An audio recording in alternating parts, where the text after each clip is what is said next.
Bonsoir tout le monde, vous êtes bien sur la chaîne de Wiseman.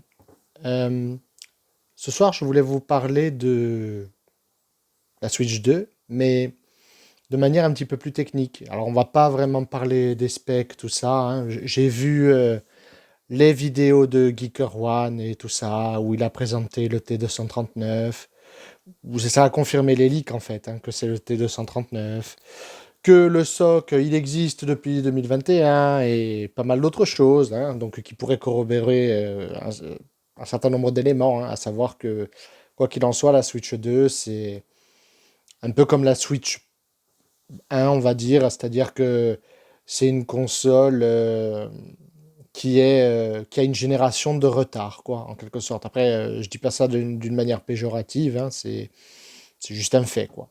Voilà.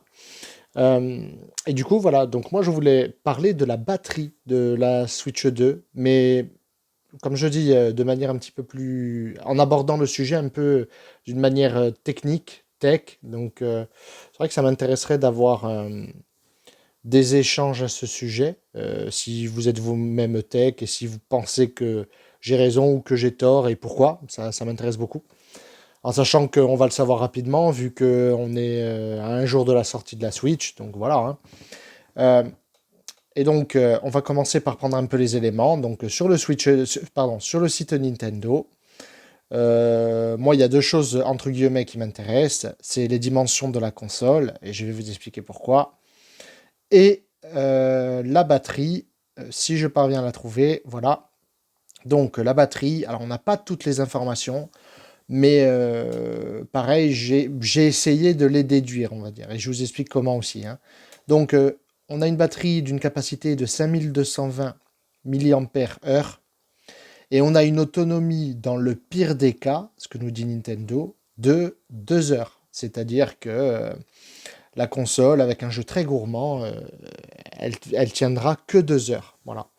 Et donc, à partir de ça, comme je dis, on va un petit peu déduire, voir un peu ce que cette console a dans le ventre en termes de batterie, et à quoi on peut s'attendre. Parce que autant moi, j'ai pas de débat sur le mode docké, ouais, il n'y a pas de débat, hein, je veux dire, la console, pour moi, est supérieure à une PS4 et est supérieure au Steam Deck, hein, il y a pas de débat là-dessus. Par contre, sur batterie, je m'interroge dans le sens où, moi, pour moi, sur batterie, la Switch 2 serait légèrement, elle serait inférieure en fait à une PS4 et un Steam Deck pour moi. J'ai peut-être tort, mais je vais essayer de vous montrer encore une fois pourquoi. Donc, j'ai pris quelques notes. Et donc, voilà. Donc, je vais vous montrer comment calculer la capacité d'une batterie, hein. Donc, Nintendo Switch 2, pour faire le calcul, je vous ai mis la formule. Pour avoir en wattheure, c'est milliampères par heure fois volt divisé par 1000. Donc la capacité, c'est 5220 milliampères par heure. La tension, moi j'ai estimé par rapport à la Switch OLED, parce que la Switch OLED, elle a une batterie de 3,7 volts. Et l'autonomie minimale de la Switch 2, ben, c'est dit sur le site, c'est 2 heures. Donc, si on fait le calcul, ça nous donne 19,31 Wh. Ça, c'est la capacité de la batterie. J'ai fait une estimation aussi à 5 volts. Donc, ça donnerait, si c'est une batterie 5 volts, ça donnerait, avec le même calcul, hein, 26,10 Wh. Euh, et en gros, si on fait le calcul de... Parce que là, on a la capacité de la batterie. Mais nous, ce qui nous intéresse, c'est combien pourrait consommer, donc, dans le pire des cas, c'est-à-dire dans le cas où la Switch 2, la batterie ne tiendrait que 2 heures.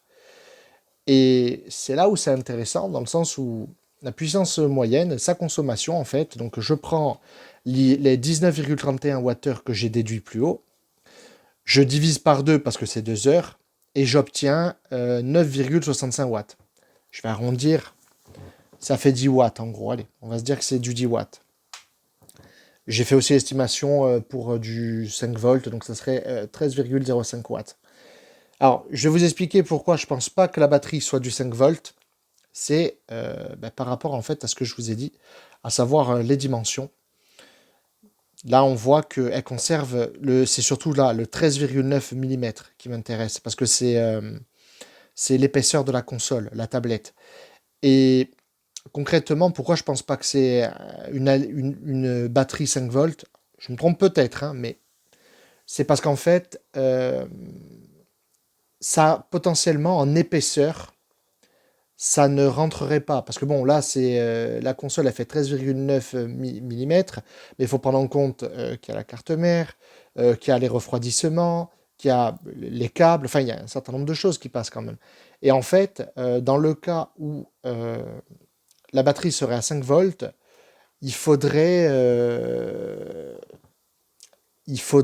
limite 30% en plus d'espace pour que ça rentre dans la console.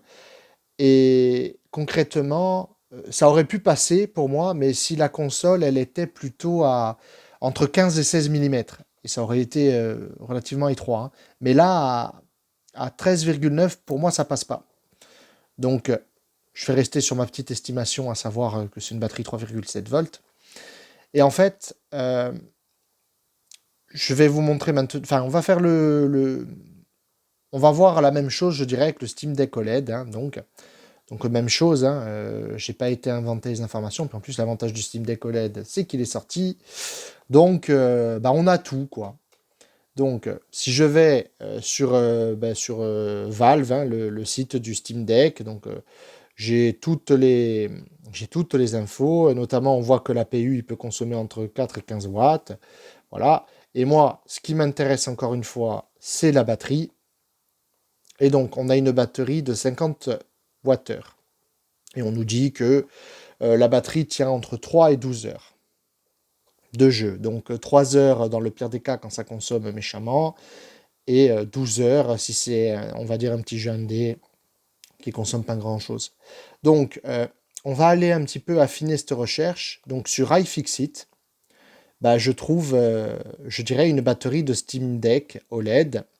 Batterie apparemment, hein, ils le disent, hein, This is a genuine Steam Deck part. Donc c'est une batterie officielle, hein. Et bah là, j'ai encore davantage d'informations, c'est-à-dire que oui, Watt-heure, j'ai, comme vous le voyez là, 50,10 Watt-heure, j'arrondis, hein. Le voltage, en gros, on a une batterie à 7,74 volts. Et si on regarde les milliampères-heure, on a 6470 volts. Donc déjà, on voit quand même que la batterie du Steam Deck OLED, elle est quand même plus mastoc. Ce qui explique aussi que le Steam Deck OLED, il soit plus mastoc, hein. Il est beaucoup plus épais, il est plus lourd que la Switch. C'est logique, hein. La batterie est, je pense, beaucoup plus gros. Enfin, c'est dommage que je puisse pas vous mettre la batterie, parce que j'ai pas de photo là. Que je puisse pas vous mettre la batterie, je dirais, en vue un peu de côté. Mais oui, la batterie est assez épaisse. Alors, je sais pas si on le voit bien là, mais enfin, il y a une épaisseur et vous voyez bien qu'en termes de place, dans une Switch 2, ça rentrerait pas, quoi, hein. Je veux dire, c'est quand même assez balèze. Donc, voilà. Donc, ça, c'est pour le Steam Deck. Je reviens à ma petite fiche. Donc, j'ai pris les données, hein, pareil, iFixit, iFixit. Je fais le même calcul, donc on arrive bien à ce qu'il y a écrit, je dirais, sur le site du Steam Deck, à savoir 50,07 Wh. J'ai ensuite estimé la conso moyenne. Donc en conso moyenne, on est pour 3 heures d'autonomie, hein, je précise, on est à 16,69 watts. D'accord. Et pour 2 heures, si on fait comme la Switch 2, on est à 25 watts. Voilà. Et maintenant que je vous ai dit tout ça, en fait, je vais vous expliquer pourquoi je pense ça, du coup, que le Steam Deck, pour moi, il est, je pense, supérieur en mode portable. Tout simplement parce que euh, on sait que la Switch 2, elle a un écran LCD, je dirais. Elle a un écran LCD, elle a qui a 120 Hz et HDR, d'accord. Et moi après, j'ai été un peu chercher en comparant avec les smartphones, parce que bon, les écrans OLED sur smartphone, ça existe. Les écrans LCD, ça existe aussi. Et en fait, il y aurait eu un intérêt en vrai pour que la Switch 2 ait un écran OLED, hein. Ça aurait coûté un peu plus cher. Mais bon, quand on est à 470 euros, j'ai envie de te dire, voilà. Je pense qu'après, on arrive à des sommes où on n'est plus à 20 balles, quoi, hein. Donc, pour moi, ils auraient pu mettre un OLED, hein. Et puis même, euh, au pire, ils auraient mis un OLED, ils l'auraient mis à 470 euros, et moi, perso, j'aurais moins râlé. Voilà, on va dire ça comme ça. Mais, donc, je reviens à l'histoire de mon écran. En gros, si on fait la comparaison, donc avec, moi, je vous dis, j'ai été regarder un peu sur des sites, etc. Le, l'écran LCD, HDR, 120 Hz, donc dans le pire des cas, c'est-à-dire avec la luminosité à max, avec la HDR, avec les 120 Hz, il consommerait entre 3,5 watts et 5 watts, ou quasiment 4,5 watts et des bananes, un petit peu plus. Et vous vous souvenez que moi, la Switch 2, si je fais mon calcul avec la batterie de 3,7 ampères, je suis très légèrement inférieur à 10 watts. Donc ça veut dire que l'écran à lui seul, bah, il prend la moitié de la conso moyenne de la console, quoi. C'est-à-dire que il resterait 5 watts, alors ou un petit peu plus ou un petit peu moins, pour tous les composants. C'est-à-dire ben, le processeur, mine de rien, le ventilateur pour refroidir, il consomme. Le processeur, l'APU, enfin la carte graphique, enfin oui, l'APU, la carte graphique, le Wi-Fi potentiellement si vous l'utilisez, enfin tout ce qui est Wi-Fi, Bluetooth. Vous voyez ce que je veux dire? Pour tous les autres composants, hormis l'écran, il resterait 5 watts et des bananes. Alors à plus ou à un peu moins, mais ça serait ça. Alors que le Steam Deck, si on reprend mon calcul, euh, en plus, on est avec un écran OLED. Donc, l'écran OLED, pareil, j'ai fait le truc, hein. Là, je vous ai dit que l'écran LCD consommait, on va dire, entre 3,5 et quasiment 5 watts. Ok. L'écran OLED, il consomme, je vais pas dire moitié moins, mais bon, en gros, l'écran OLED dans les mêmes conditions de la Switch 2, à savoir 120 Hz HDR, il consommerait au maximum 3,5 watts. Au max. Entre 2 et 3,5 watts. Donc c'est quasiment, j'extrapole un peu, mais c'est quasiment moitié moins en termes de consommation. Bon, pour le double du prix aussi, hein. C'est-à-dire que là où l'écran LCD vaudrait 25 euros, l'écran OLED il en vaut 50, hein, ou 45. Enfin bon, hein, vous voyez le prorata, hein. Mais il y aurait un intérêt dans le sens où, que l'on veuille ou non, cette console, elle est en mode nomade, j'entends. Elle est quand même bridée par sa batterie, dans le sens où elle a une batterie, elle est censée avoir un minimum d'autonomie. Bon, là, on voit que le minimum dans les pires circonstances, c'est 2 heures. Et en fait, même si elle a plus de puissance sous le capot, et c'est le cas, hein, puisqu'en mode docké, elle ne pourra pas aller la chercher, cette puissance, parce qu'elle sera quelque part sous-alimentée. C'est voulu, ben, c'est pareil avec la Steam Deck OLED en vrai, hein. La Steam Deck OLED, si elle était en mode console de salon, elle pourrait aller plus loin. Là où là, elle est en mode, je dirais, portable, et donc elle a les limitations qui vont avec par rapport à la batterie. Voilà. Mais on voit quand même que la batterie est bien supérieure, quoi, hein, par rapport à la Switch 2, hein. Donc, oui, après, je vous ai pas parlé d'un truc, entre guillemets, mais j'ai trouvé, concernant le Steam Deck OLED, euh, déjà, j'ai fait l'estimation, comme je vous ai dit, à 2 heures. Purée, je ne l'ai pas écrit. Bon, c'est pas grave. J'ai trouvé, je dirais, sur le site The Verge, si je dis pas de bêtises. Oui, c'est bien ça. Donc là, comme vous voyez, j'ai mis directement au bon endroit. Euh, Selon le contenu, l'écran OLED à lui seul peut économiser plus d'un demi-watt selon Valve. Et dans l'ensemble, je vois que les gros jeux consomment 2 watts de moins sur le Steam Deck OLED par rapport au Steam Deck LCD. Par exemple, 24 watts, là où l'original, donc avec l'écran LCD, consommait 28 watts. Donc là, quand même, c'est intéressant parce qu'on voit qu'eux, ils ont mesuré un jeu avec le Steam Deck OLED, hein, où, vous vous rappelez, moi, la consommation moyenne que je vous ai dit, à savoir 16 watts et des bananes, ben là, on est à 24 watts. Ça veut dire que le Steam Deck, il peut, selon des circonstances et selon le constructeur, donc à savoir Valve, dépasser cette conso moyenne, on va dire, pour atteindre les 24 watts. Donc, en revenant à mon petit papier, ben, vous voyez, c'est le calcul que j'ai fait, c'est-à-dire 25 watts. En gros, la batterie, au lieu de tenir 3 heures comme sur la fiche, elle tiendrait plus que 2 heures. Mais on voit qu'en fait, il est capable de faire des pics. Alors, La Switch 2, pour l'instant, il n'y a pas eu de test, je dirais, de Digital Foundry ou autre. Mais on pourrait imaginer qu'elle pourrait avoir un truc similaire, même si, je vous avoue, je vous le montre là, hein, la Switch 2, l'autonomie déjà la pire, c'est 2 heures. Donc si elle fait un pic, si elle fait un pic au-delà de ce que j'ai calculé, c'est-à-dire imaginons, au lieu d'être à 9 watts, elle serait à 10 watts, elle fait moins de 2 heures, hein. Concrètement, la console, 1 heure et demie, plus de batterie, hein. Donc c'est quand même embêtant pour une console portable, hein, j'ai envie de dire. Parce que bon, on s'attend un minimum à pouvoir jouer, quoi. Et puis bon, c'est moins bien que la Switch OLED. Et donc, c'est là en fait où je voulais en venir sur cette petite vidéo. Rien de fou. C'est juste qu'en fait, l'écran OLED aurait. En fait, ça se voit avec le Steam Deck OLED, hein.